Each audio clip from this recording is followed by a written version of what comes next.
السلام عليكم ورحمة الله وبركاته. الحمد لله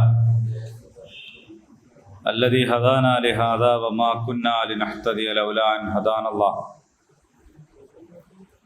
اللهم صل على محمد وعلى آل محمد كما صليت على إبراهيم وعلى آل إبراهيم. اللهم بارك على محمد وعلى آل محمد كما باركت على إبراهيم وعلى آل إبراهيم إنك حميد مجيد. قال الله تعالى في القرآن المجيد: أعوذ بالله من الشيطان الرجيم.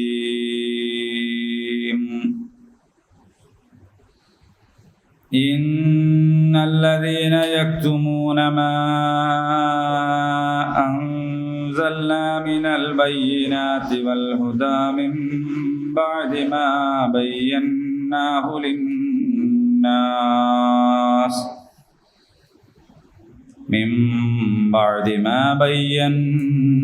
للناس في الكتاب أولئك يلعنهم الله ويلعنهم اللاعنون إلا الذين تابوا وأصلحوا وبينوا فأولئك أتوب عليهم وأنا التواب الرحيم.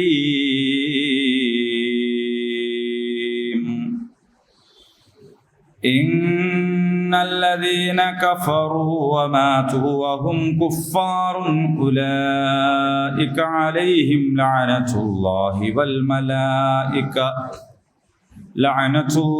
والملائكة والناس أجمعين خالدين فيها لا يخفف عنهم العذاب ولا هم ينظرون.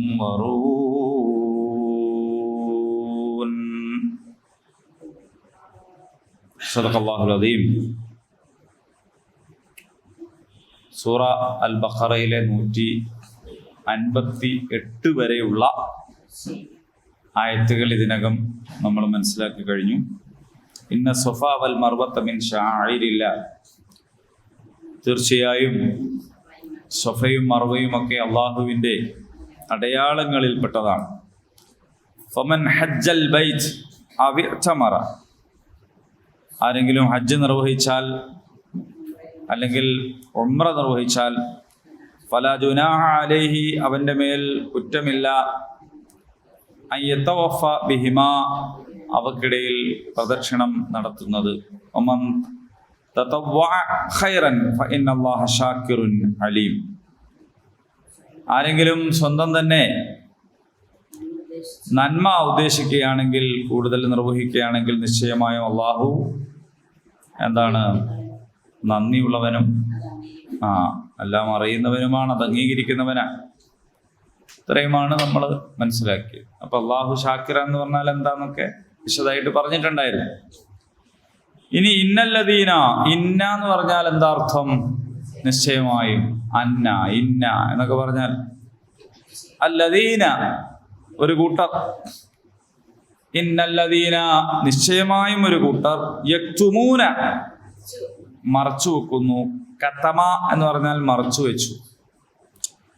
മാ അൻസൽനാ, മാ ഒന്നിനെ, അൻസല ഇറക്കി, അൻസൽനാ നാം ഇറക്കി, മാ അൻസൽനാ നാം ഇറക്കിയ ഒന്നിനെ, മിനൽ ബയ്യിനാത്ത് വ്യക്തമായ തെളിവുകളിൽ നിന്നും, വൽ ഹുദാ സന്മാർഗ നിർദ്ദേശങ്ങളും, മിൻ ബഅദി ശേഷം, മാ ബയ്യന്നാഹു നാം അത് വ്യക്തമാക്കിയതിൻ്റെ, ലിന്നാസ് ജനങ്ങൾക്ക്, ഫിൽ കിതാബ് വേദഗ്രന്ഥത്തിൽ, ഉലൈക അക്കൂട്ടർ, യൽഅനഹും അവരെ ശപിക്കുന്നു, അല്ലാഹു അവരെ ശപിക്കുന്നു, വയൽഅനഹും അവരെ ശപിക്കുന്നു, അല്ലാഇനൂൻ ശപിക്കുന്നവരെല്ലാം ശപിക്കുന്നു. നാം അവതരിപ്പിച്ച വ്യക്തമായ തെളിവുകളും മാർഗനിർദ്ദേശങ്ങളും മറച്ചു വെക്കുന്നവർ ആരോ, അതും മുഴുവൻ മനുഷ്യർക്കുമായി നാം കിതാബിൽ വിശദീകരിച്ച ശേഷം ഉറപ്പായും അള്ളാഹു അവരെ ശപിക്കുന്നു. ശപിക്കുന്നവരൊക്കെയും അവരെ ശപിക്കുന്നു. ഇല്ലല്ലദീന താബു, ഇല്ല എന്ന് പറഞ്ഞാൽ അല്ലാതെ പറയാം. ലാ ഇലാഹ, അല്ലാഹു അല്ലാതെ ഒന്നും അവിടെ ഇല്ല. ലാ ഇലാഹ, ഇലാഹില്ല. ഇല്ലല്ലാഹ്, അല്ലാഹു അല്ലാതെ. അങ്ങനെയാണ്. പണ്ടൊരാള് അർത്ഥം പറഞ്ഞിട്ട് തീർന്നു, ആയത്ത് ബാക്കിയായി. അങ്ങനെയുണ്ട്, കാണാതെ പഠിച്ചതാണ്. അപ്പൊ ഓതി അങ്ങ് പറഞ്ഞു കഴിഞ്ഞ് നോക്കുമ്പോ അർത്ഥം തീർന്നു, ആയത്ത് ബാക്കി. എന്താക്കും കൊണ്ട് കുടുങ്ങി. അപ്പൊ അങ്ങനല്ല.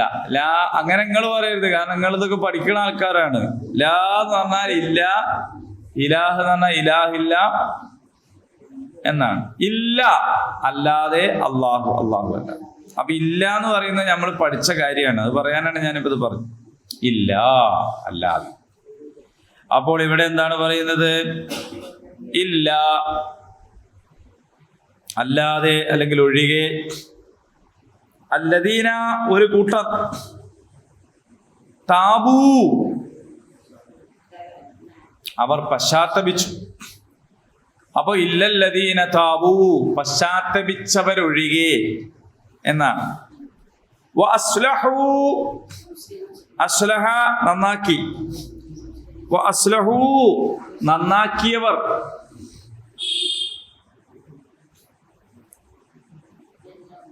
വബയ്യനൂ വിവരിച്ചു കൊടുക്കുകയും ചെയ്തവർ. ഫഉലൈക അക്കൂട്ടർ, അതൂബു അലൈഹിം അവരുടെ പശ്ചാത്താപം സ്വീകരിക്കുന്നവനാണ്.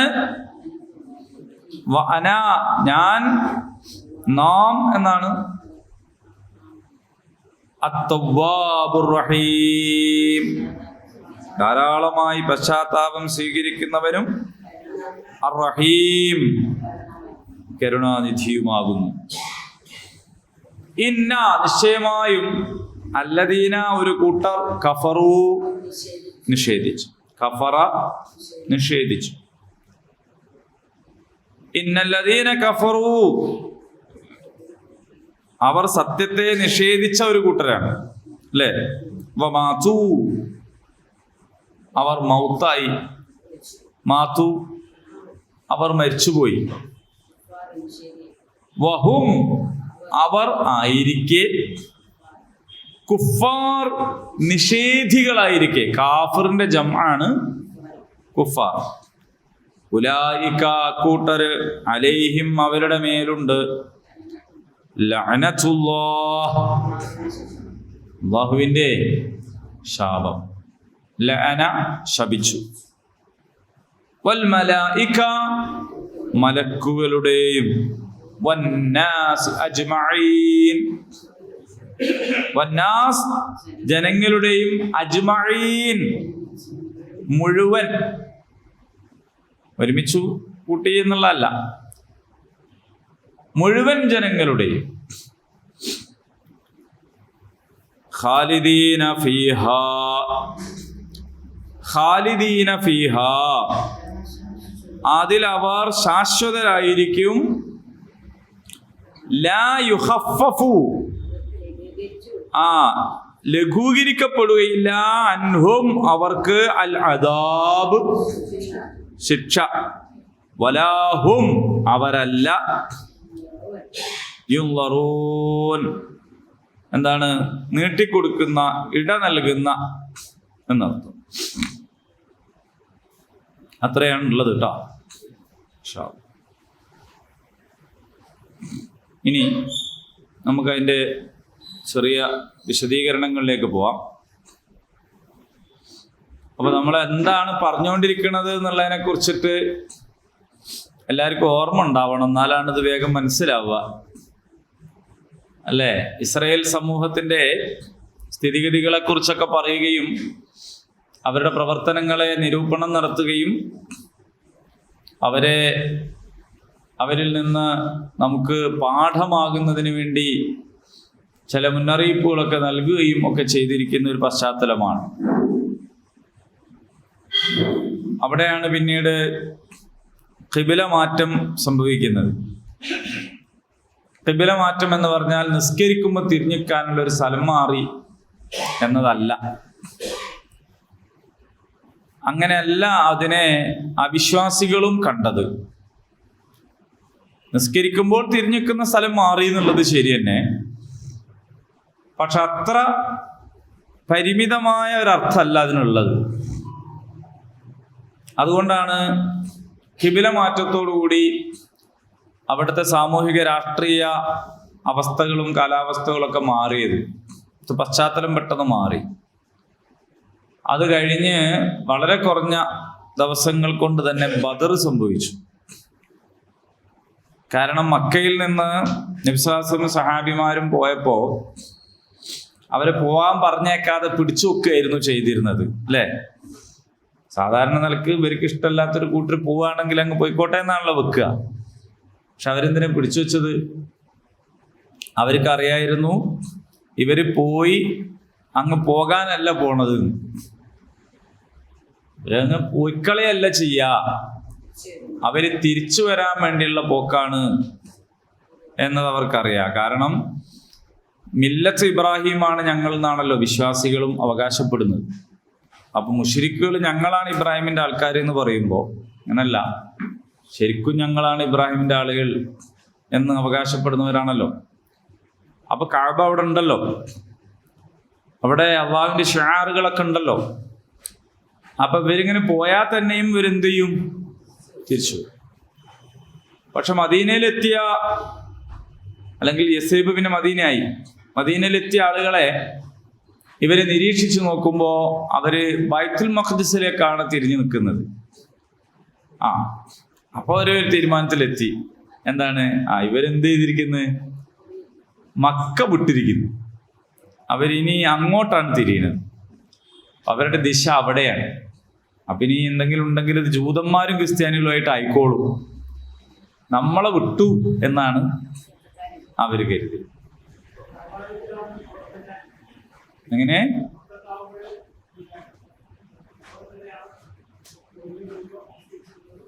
മക്കത്താവുമ്പോ നമ്മൾ പറഞ്ഞല്ലോ, മക്കത്താവുമ്പോ കഅബയിലേക്കും ബൈത്തുൽ മഖ്ദിസിലേക്കും ഒന്നിച്ച് തിരിയാൻ പറ്റും.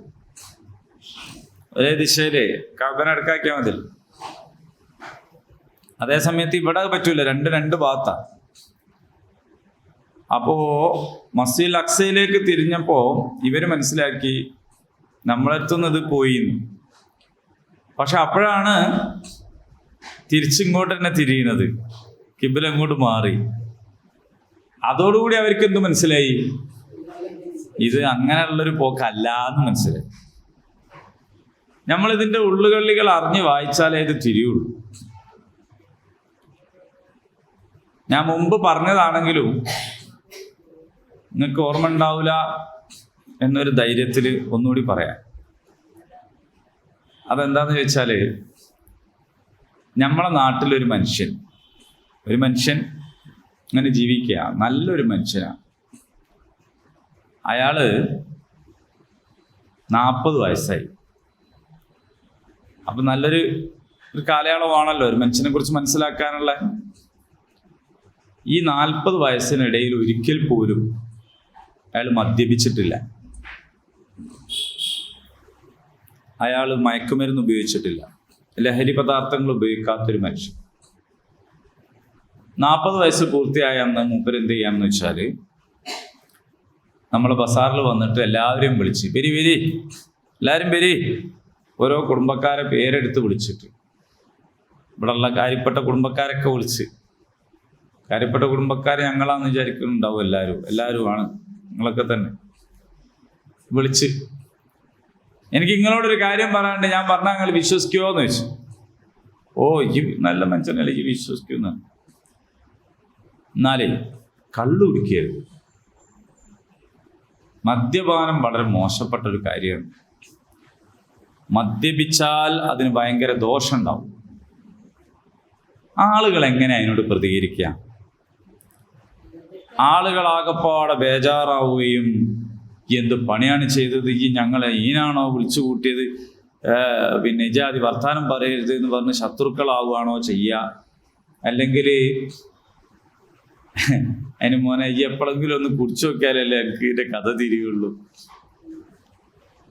അപ്പൊ തമ്മിൽ ആള് പറയാൻ തുടങ്ങി, ഓൻ പിന്നെ അങ്ങനല്ലേ പറയൂ, ഇവിടെ എത്ര കല്യാണ പാർട്ടി നടന്നു, എന്തെല്ലാം ആഘോഷങ്ങൾ നടന്നു, എന്തെല്ലാം കാര്യങ്ങൾ നടന്നു, ഓൻ ഒരിക്കൽ പോലും എന്താക്കിയിട്ടില്ല, കുടിച്ചിട്ടില്ല. ഓൻ പിന്നെ കുടിക്കരുത് തന്നെയല്ലേ പറയുള്ളൂ, സ്വാഭാവികം.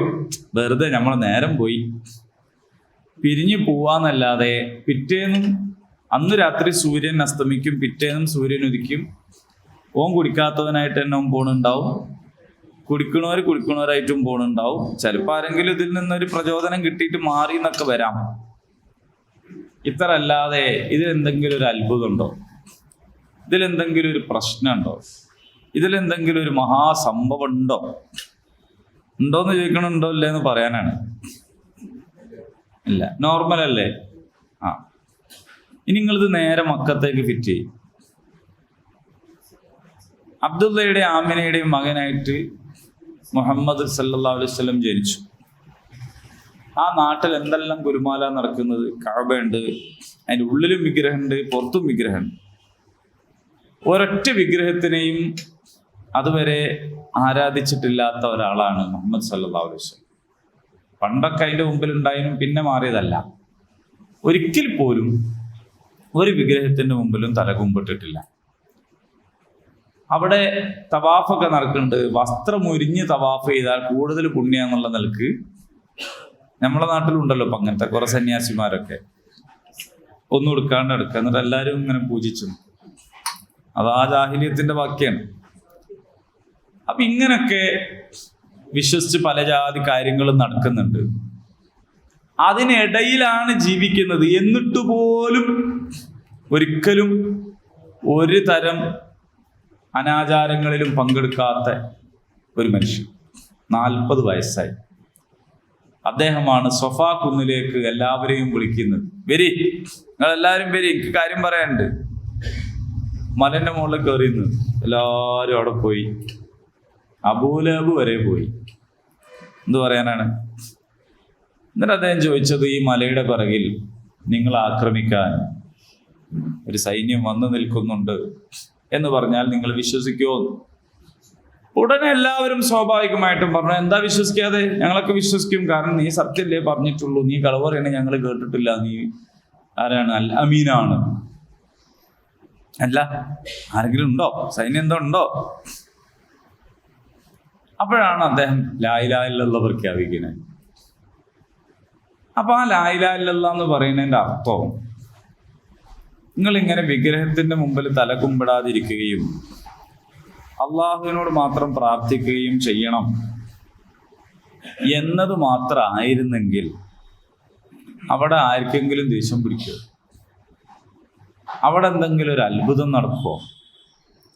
അവിടെ എല്ലാവരും നമ്മുടെ നാട്ടിലെ കള്ളുടിക്കാത്ത മനുഷ്യനെ പറ്റി പറഞ്ഞ പോലെ മുഹമ്മദ് പിന്നെ അങ്ങനെയല്ലേ പറയുള്ളൂ, മുഹമ്മദ് ഇതുവരെ ഒരു വിഗ്രഹത്തിന് മുമ്പിലും തലകുമ്പിട്ടിട്ടില്ലല്ലോ, മുഹമ്മദ് ഇതുവരെ ഒരു അനാചാരത്തിലും പങ്കെടുത്തില്ല, പിന്നെ അയാൾ അങ്ങനെ തന്നെയല്ലേ പറയും. വെറുതെ വിളിച്ചു കൂട്ടി, നമ്മളതിനെ പേടിച്ചു, എന്തുണ്ട് ഇത്രേ ഉള്ളൂ, ഇതാ അപ്പൊ സംഭവം എന്ന് ചോദിച്ച് പിരിഞ്ഞു പോകാവുന്ന കേസല്ലേ ഉള്ളൂ, അത്രേ ഉള്ളൂ. അപ്പൊ നമുക്കൊരു സംശയം തോന്നും, ഇതുവരെ മുഹമ്മദ് സല്ലല്ലാഹു അലൈഹി വസല്ലം ഒറ്റക്ക് അങ്ങനെ ചെയ്യാണ്ടെന്നാണ് ഇപ്പൊ നാട്ടുകാരോട് വിളിച്ച് പറഞ്ഞതാണ് കുഴപ്പമായത്. അങ്ങനെ ഒരു സംശയം വരാം. പക്ഷെ ആ സംശയത്തിന്റെ ഉത്തരം എന്താന്ന് ചോദിച്ചാല്, കഅബയുടെ അകത്തുള്ള വിഗ്രഹങ്ങളെ എതിർക്കുകയോ കഅബയുടെ അകത്തുള്ള വിഗ്രഹങ്ങളെ വിമർശിക്കുകയോ ചെയ്യുന്ന ഒന്നാമത്തെ ആളല്ല മുഹമ്മദ് സല്ലല്ലാഹു അലൈഹി വസല്ലം. അവിടെയുള്ള കവിതകളിലും സാഹിത്യകാരന്മാരിൽ പലരും പരിശുദ്ധ കഅബയുടെ ഖില്ലയുടെ മുകളിൽ തന്നെ ആ കഅബക്കകത്തുള്ള വിഗ്രഹങ്ങൾക്കെതിരെ കവിത എഴുതി തൂക്കിയിട്ടുണ്ട്. അന്ന് അങ്ങനെ ഒരു ആവിഷ്കാര സ്വാതന്ത്ര്യമൊക്കെ ഉണ്ടായിരുന്നു. നമ്മൾ ഈ ആധുനിക ജനാധിപത്യത്തിന്റെ എന്തോ ഒരു സംഭാവനയാണ് ആവിഷ്കാര സ്വാതന്ത്ര്യം എന്ന് നമ്മൾ വെറുതെ വിചാരിച്ചു പോയതാണ്. അങ്ങനെ വിമർശിക്കാനും എതിർക്കാനും ഒക്കെയുള്ള ആവിഷ്കാര സ്വാതന്ത്ര്യം ജാഹിലിയ്യത്ത് വരെ കവകവെച്ചു കൊടുത്തിട്ടുണ്ട്. അപ്പൊ നബി സല്ലല്ലാഹു അലൈഹി വസല്ലം വരുന്ന കാലത്ത് തന്നെ ഇപ്പൊ അബൂബക്കർ സിദ്ദീഖ് റളിയല്ലാഹു അൻഹു വിഗ്രഹത്തെ ആരാധിക്കാത്ത ആളാണ്, ഖദീജ റളിയല്ലാഹു അൻഹ ഒരു വിഗ്രഹത്തെ ആരാധിക്കാത്ത ആളാണ്. അങ്ങനെ കുറെ ആൾക്കാർ അന്നുണ്ട്. വിഗ്രഹത്തെ ആരാധിക്കുന്നില്ല എന്ന് മാത്രമല്ല, ആ വിഗ്രഹങ്ങളെ വിമർശിച്ച് കവിത എഴുതിയവരും വിമർശന സാഹിത്യങ്ങൾ എഴുതിയവരും ഒക്കെ അന്നുണ്ട്. പക്ഷെ എന്നിട്ടും അവിടെ അബൂലഹബ് എഴുന്നേറ്റ് നിന്നു. തബ്ബൻ ലക യാ മുഹമ്മദ് അലിഹാദാ ജമാഅത്തന, നശിച്ചു പോട്ടെ മുഹമ്മദേ, നീ ഇതിനാണോ ഞങ്ങളെ ഇവിടെ ഒരുമിച്ച് കൂട്ടിയത് എന്ന് അബൂലഹബ് ചോദിച്ചു. നിങ്ങളെല്ലാവരും മുഴുവൻ കേൾക്കുന്നുണ്ടെന്ന് ഞാൻ വിചാരിക്കുന്നു. അബൂലഹബിന്റെ ആൾക്കാർ നമ്മളെ കൂടെ ഉണ്ടാകരുത്. അപ്പൊ എന്താ സംഭവം? ആകെ തകിടം മറിഞ്ഞു. അതുവരെയുള്ള അന്തരീക്ഷം അല്ല. പിന്നെ ഈ ആരാ നശിച്ചു പോട്ടെ എന്ന് പറയണേ നിങ്ങൾ മനസ്സിലാക്കണം. മുഹമ്മദ് സ്വല്ലല്ലാഹു അലൈഹി വസല്ലം വിളിച്ചപ്പോ അബൂലഹബ് വന്നത് എന്തുകൊണ്ടാണ്? അബൂലഹബിന് പോലും മുഹമ്മദ് നബിയോട് നല്ല സ്നേഹവും ബന്ധമായിരുന്നു. അല്ലെങ്കിൽ വരുമോ? അപ്പൊ ഇങ്ങോട്ട് വരുന്നവരെ എല്ലാവർക്കും നല്ല ബന്ധമാണ്, എല്ലാവർക്കും നല്ല സ്നേഹമാണ്. അൽ അമീൻ എന്നാണ് പറയുന്നത്. അങ്ങനെയുള്ളവരാണ് എന്താകുന്നത്? മാറുന്നത്. അങ്ങനെയുള്ളവരാണ് എതിർക്കുന്നത്. അങ്ങനെയുള്ളവരാണ് വഴിയിൽ മുള്ളു വിതറുന്നത്, വീട്ടിൽ മാലിന്യം എറിയുന്നത്.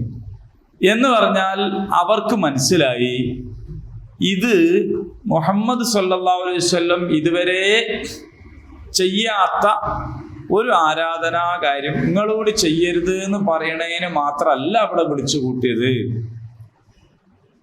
മുഹമ്മദ് നബി സല്ലല്ലാഹു അലൈഹി വസല്ലം നബിയാണ് എന്ന് പറയുന്നതോടുകൂടി പിന്നെ ഞങ്ങൾ ഇവിടുത്തെ മൂപ്പന്മാരും പ്രമാണിമാരും നമ്മളെ അധികാരവും നമ്മളെ പരിപാടികളൊക്കെ നിൽക്കാൻ പോവാണ് എന്ന് ആർക്ക് മനസ്സിലായി? ഈ ഒരു മനസ്സിലാവലിന്റെ ഒരു പ്രശ്നമാണ്. അതുകൊണ്ടാണ് അബൂലഹബ് ഇത്ര ചൂടായത്. അതുകൊണ്ടാണ് അബൂലഹബ് പിന്നെ പോയിട്ട് ചോദിച്ചത്, അല്ല മുഹമ്മദ് ഇങ്ങനെ കാണും, ഇപ്പൊ ഞാനെങ്ങാനും ഇതങ്ങ് എൻ്റെ ദീനിലങ്ങ് കൂടിയാൽ എനിക്കെന്ത് കിട്ടും? നിങ്ങൾക്ക് നല്ല നല്ല സാധനം കിട്ടും, നിങ്ങളെ തന്നെ ഇവിടെ ചെയർമാനാക്കും പ്രസിഡന്റ് ആക്കും എന്നൊക്കെ പറഞ്ഞു കഴിഞ്ഞാൽ ചിലപ്പോൾ ഇവർ കൂടും. നബി സല്ലല്ലാഹു അലൈഹി വസല്ലം പറഞ്ഞു, എല്ലാവർക്കും കിട്ടുന്നതൊക്കെ നിങ്ങൾക്കും കിട്ടും. എല്ലാവർക്കും കിട്ടുന്നത് എനിക്കും കിട്ടണ ദീനോ? ആ ദീൻ നശിച്ചോട്ടത്. പിന്നെയും മൂപ്പര് തന്നെ. അപ്പൊ എല്ലാവർക്കും കിട്ടുന്നത് കിട്ടും എന്ന് പറഞ്ഞാൽ അതിന്റെ അർത്ഥം ഇപ്പൊ നിങ്ങളുള്ള മൂപ്പത്തരെന്താവും? അപ്പൊ അവിടുത്തെ ജന്മിത്തം അവസാനിപ്പിക്കുവാനുള്ള അവിടുത്തെ ആ കാലത്തുള്ള ഗോത്ര മഹിമയും അല്ലെങ്കിൽ ഗോത്രത്തിന്റെ മുൻകൈയും മേൽക്കൈയും ഒക്കെ തീരുന്നൊരു വർത്താനാണ് ഈ പറയണ ലാ ഇലാഹ ഇല്ലല്ലാഹ് എന്ന് ആർക്ക് മനസ്സിലായി? മുശ്രിക്കുകൾക്ക് മനസ്സിലായി. അങ്ങനെ മനസ്സിലായത് കൊണ്ടാണ് അവർ അത്രയും കടുത്ത എതിർപ്പ് പ്രകടിപ്പിച്ചത്. ഇതേ മനസ്സിലാവലിന്റെ ഒരു തുടർച്ചയാണ് മദീനത്ത് ചെന്നിട്ട് നിസ്കാരത്തിന്റെ ഖിബില ഇങ്ങോട്ട് തിരിച്ചു വെച്ചതോടുകൂടി അവർക്ക് മനസ്സിലായി ഇത് നിസ്കരിക്കുമ്പോൾ ഇങ്ങോട്ട് തിരിയണ കേസല്ല, ഇത് വേറൊരു സംഗതിയാണ്. അങ്ങനെയാണ് മനസ്സിലായത് കൊണ്ടാണ് അവര് വളരെ പെട്ടെന്ന് തന്നെ ബദറിലേക്ക് പോയത്. ഇതേ മനസ്സിലാവൽ മുഅ്മിനീങ്ങൾക്ക് മനസ്സിലായിട്ടുണ്ട് എന്നതിന്റെ ഒരു സന്ദർഭമാണ് റസൂലുള്ളാഹി സ്വല്ലല്ലാഹു അലൈഹി വസല്ലമിന്റെ വഫാത്തിന് ശേഷം സഖീഫ ബനി സായിദയിൽ ഇവർ ഒരുമിച്ച് കൂടി. ആരാ ഒരുമിച്ച് കൂടിയത്? നബി സല്ലല്ലാഹു അലൈഹി വസല്ലം വഫാത്തായപ്പോ സഹാബിമാർ ഒരുമിച്ച് കൂടി. എന്തിന്? ഈ വഫാത്തായി പോയത് ആരാണ്? നബിയാണ് എന്ന് മാത്രല്ല ആ നാട്ടിന്റെ ഭരണാധികാരിയാണ്. അപ്പൊ മയ്യത്ത് കബറടക്കാതെ അവര് ചർച്ചയിൽ ഇടപെട്ടു. എന്താ ചർച്ച? അടുത്ത ഭരണാധികാരി ആരാണ്? അൻസാരികളും മുഹാജിറുകളും ഒരുപാട് 3 ദിവസം ചർച്ച ചെയ്തു. നിങ്ങൾ ആലോചിച്ച് നോക്കി. അവസാനം അവരൊരു തീർപ്പിലെത്തി. അടുത്ത ഭരണാധികാരി അബൂബക്കറാണ് റളിയല്ലാഹു അൻഹു. എന്താണ് അതിന്റെ ന്യായം? അതിന്റെ ന്യായം വേറൊന്നുമല്ല, നബി സല്ലല്ലാഹു അലൈഹി വസല്ലം സുഖമില്ലാതായപ്പോ നിസ്കാരത്തിന് ഇമാം വെക്കാൻ ഏൽപ്പിച്ചത് ആരെയാണ്? അബൂബക്കർ സിദ്ദീഖ് റളിയല്ലാഹു അൻഹുവിനെയാണ്. മനസ്സിലായി നിങ്ങൾക്ക്? അപ്പൊ അതുകൊണ്ട് അടുത്ത ഭരണാധികാരി ആരാണ്? അബൂബക്കർ സിദ്ദീഖ് റളിയല്ലാഹു അൻഹു. ഉമർ റളിയല്ലാഹു അബൂബക്കർ സിദ്ദീഖിന്റെ കൈ ഇങ്ങോട്ട് പിടിച്ചിട്ട് ബൈഅത്ത് ചെയ്തു. പിന്നെ എല്ലാവരും ബൈഅത്ത് ചെയ്തു. 3 ദിവസത്തെ ചർച്ചയ്ക്ക് പര്യവസാനം. ന്യായം എന്താണ്? അടുത്ത ഭരണാധികാരി അബൂബക്കർ സിദ്ദീഖ് റളിയല്ലാഹു അൻഹു. അപ്പോ ഈ ഒരു സന്ദർഭത്തിലാണ് അള്ളാഹു പറഞ്ഞത്, ഇനി നിങ്ങൾ കുറച്ചധികം പരീക്ഷിക്കപ്പെടാൻ പോവാണ്. കാരണം നിങ്ങളുടെ ഇനി ഇറച്ചിയിലും ഉണ്ടാവാറില്ലേ നമ്മുടെ നാട്ടിൽ, ഇതുവരെയുള്ള മാതിരിയല്ല. ഇനി നിങ്ങൾ നബലുവന്നക്കും ബിശൈഇൻ മിനൽ ഖൗഫി വൽ ജൂഇ വനഖസിൻ മിനൽ അംവാലി വൽ അൻഫുസി വസ്സമറാത്ത്. തടി കേടാവും, പണം പോവും, പട്ടിണി എടുക്കേണ്ടി വരും, ചോര ചിന്തേണ്ടി വരും, തോട്ടങ്ങൾ ആക്രമിക്കപ്പെടും. വബശ്ശിരി സ്വാബിരീൻ, അതൊക്കെ കൂടി കണ്ടിട്ട് പാഞ്ഞു പോയി കളയണ്ട, നിങ്ങൾ ഉറച്ചു നിന്നോളൂ. അങ്ങനെ നിങ്ങൾ ഉറച്ചു നിന്നാൽ എന്ത് സംഭവിക്കും? വിജയം ഉണ്ടാവും. അതാണ് വബശ്ശിരി സ്വാബിരീൻ, നിങ്ങൾ ഉറച്ചു നിന്നാൽ വിജയം ഉണ്ടാവും. ഇനി നിങ്ങൾക്ക് വല്ല ആപത്തും സംഭവിക്കുകയാണെങ്കിൽ ഉടനെ നിങ്ങൾ പറയും, ഇന്നാലില്ല, ഞങ്ങൾ അള്ളാഹ്ക്കുള്ളതാണ്. ഇതൊന്നും ഒരു അത്ഭുതമുള്ള കേസല്ല. ഞങ്ങൾ അള്ളാഹുവിലേക്ക് തന്നെയാണ് തിരിച്ചും പോവുക. ഇതെല്ലാം കൂടി കണ്ട് ബേജാറായിട്ട് ഞങ്ങളെ ആദർശവും നയമൊക്കെ നമ്മൾ മാറ്റിവെച്ചാൽ നമുക്ക് തിരിച്ച് അമിത്ഷാന്റെ പുരയിലേക്കല്ല പോകാനുള്ളത്. നമുക്ക് തിരിച്ചു പോകാനുള്ളത് വേറെ എങ്ങോട്ടാണ്? അള്ളാന്റെ അടുത്തേക്കാണ്. അവിടെ വരെ ഒന്നും ഉണ്ടാവൂല, ഇവരെ സൈന്യവും പട്ടാളവും ഒന്നും ഉണ്ടാവൂല. അവിടെ അള്ളാണ് ഉണ്ടാവുക. ഓരോരുത്തരെ കബറിലും ആരാ ഉണ്ടാവുക? അവനാൻ തന്നെ ഉണ്ടാവും. ബാപ്പയും ഇമ്മയൊന്നും ഉണ്ടാവില്ല, ഭാര്യ ഉണ്ടാവില്ല, ഭർത്താവ് ഉണ്ടാവില്ല. എന്തൊരു സ്നേഹമായിരുന്നു എന്ന് പറഞ്ഞിട്ട് ഓള് മരിച്ചെന്നാ ഞാനും പോയി കിടക്കട്ടെ എന്ന് ഒരാളും വിചാരിക്കില്ല, വിചാരിക്കാൻ പാടില്ല. ഓരോരുത്തർ ഒറ്റക്കേ ഉണ്ടാവും അല്ലേ? കഥയെന്തെന്നറിവുണ്ടോ നാളെ കിടക്കുന്ന ഖബറെന്ന ഭയങ്കര വീട്ടിലെ മെത്ത പിരിഞ്ഞ് നമുക്ക് കാട്ടിലറടി മണ്ണാണ്, ചേലിൽ ചെന്ന് കിടക്കണ നമ്മുടെ മേലെ വരുന്നത് കല്ലാണ്. അല്ലേ? എനിക്ക് പാട്ട് പാടാൻ അറിയാത്തോണ്ടല്ല ഞാൻ മുഴുവൻ പാടുക. അപ്പോ ഖബറിലുള്ള സ്ഥിതി എന്ന് പറയുന്നത് ഒറ്റക്കാണ്. മേലെ ഒരു കല്ലുണ്ടാവുള്ളൂ, അല്ലാണ്ട് കറങ്ങണ പങ്കയും തണുപ്പിക്കണ AC ഒന്നും ഉണ്ടാവില്ല. അപ്പോ അതാണ് പറഞ്ഞത് ഇന്നാ ഇലൈഹി റാജിഊൻ, അങ്ങോട്ടാണ് തിരിച്ചു വരുന്നത്, ഒറ്റക്കാണ് ഉണ്ടാവുള്ളൂ എന്ന ബോധ്യം ഉണ്ടെങ്കിൽ ഇവിടെ എന്ത് ചെയ്തോളാം? ഈ ജാതി ഭീഷണികളും ആക്രമണങ്ങളും പ്രശ്നങ്ങളും വരുമ്പോ സബർ കൈക്കൊള്ളും. ഇന്നല്ലാഹ മഅസ് സാബിരീൻ, സബർ ഉള്ളവരുടെ കൂടെയാണ് അല്ലാഹ്. അതും കഴിഞ്ഞു. ഇന്ന സഫാ വൽ മർവത മിൻ ശആഇരില്ലാ, ഞാനത് വിശദീകരിച്ചു.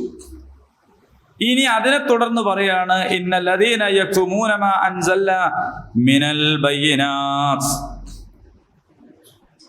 ഈ കാര്യം പറയുന്നത് മൊത്തത്തിൽ തന്നെ അള്ളാഹുവിന്റെ ദീനിനെ മറച്ചു വെക്കുന്ന എല്ലാവർക്കും ബാധകമാണ്. വ്യക്തമായ തെളിവുകളൊക്കെ കിട്ടിയതിന് ശേഷം ഈ മറച്ചുവെക്കൽ എപ്പോഴാ നടക്കുക? മറച്ചുവെക്കൽ എപ്പോഴാ നടക്കുക? വിവരം കിട്ടിയാലല്ലേ. ഇപ്പൊ കാഫിർ വിവാദം നടന്നുകൊണ്ടിരിക്കുകയാണ്. വീണ്ടും തെരഞ്ഞെടുപ്പിന് ശേഷം വടകരയിൽ നിന്ന് കാഫിർ വിവാദം നടക്കുകയാണ്. അതിന്റെ ശരിതെറ്റുകൾ അവിടെ കട്ടെ, ഞമ്മക്കതിൽ നിന്നുള്ളൊരു പാടുണ്ട്. ആരാ കാഫിർ? ഒന്നും അറിഞ്ഞുകൂടാത്ത ഒരാളല്ല കാഫിർ. മറച്ചു വെക്കണമെങ്കിൽ എന്തു വേണോ? ആദ്യം വിവരം വേണ്ടേ? പരലോകത്തിൽ ഒരാൾ കുഫർ കാണിക്കണമെങ്കിൽ പരലോകം ഉണ്ട് അറിയണ്ടേ? അള്ളാഹുവിൽ ഒരാൾ കാഫറാക്കണമെങ്കിൽ അള്ള ഉണ്ട് അറിയണ്ടേ? അള്ള ഇല്ല പരലോകമില്ല എന്ന് പറയുന്ന ആള് പിന്നെ അതൊന്നും അറിഞ്ഞുകൂടാത്ത ഒരാള് എങ്ങനെ കാഫറാകുക? മറച്ചു വെക്കാനില്ലല്ലോ. അപ്പൊ ഇവിടെ ഇന്നല്ലദീന യക്തുമൂന മാ അൻസൽനാ മിനൽ ബയ്യിനാത്ത് എന്ന് പറഞ്ഞാല് വ്യക്തമായ തെളിവുകളൊക്കെ കിട്ടിയതിന് ശേഷം മറച്ചു വെക്കുക.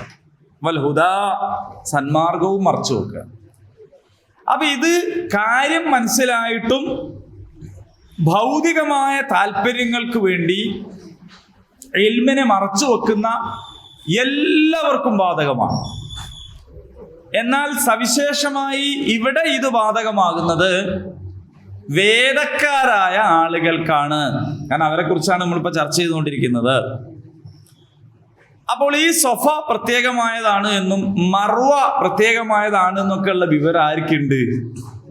വേദക്കാർക്കുണ്ട്. എങ്ങനെ ഓൽക്ക് ആ വിവരം ഉണ്ടാകുക?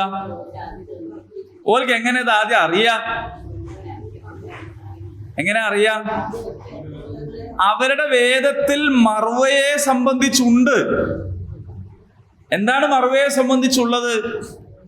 മഹാനായ ഇബ്രാഹിം അലൈഹിസ്സലാം മകൻ ഇസ്മായിൽ അലൈഹിസ്സലാമിനെ ബലി കൊടുക്കാൻ വേണ്ടി മർവയിലേക്ക് പോയ സംഭവം അവരുടെ കയ്യിലുള്ള കിതാബിലുണ്ട്.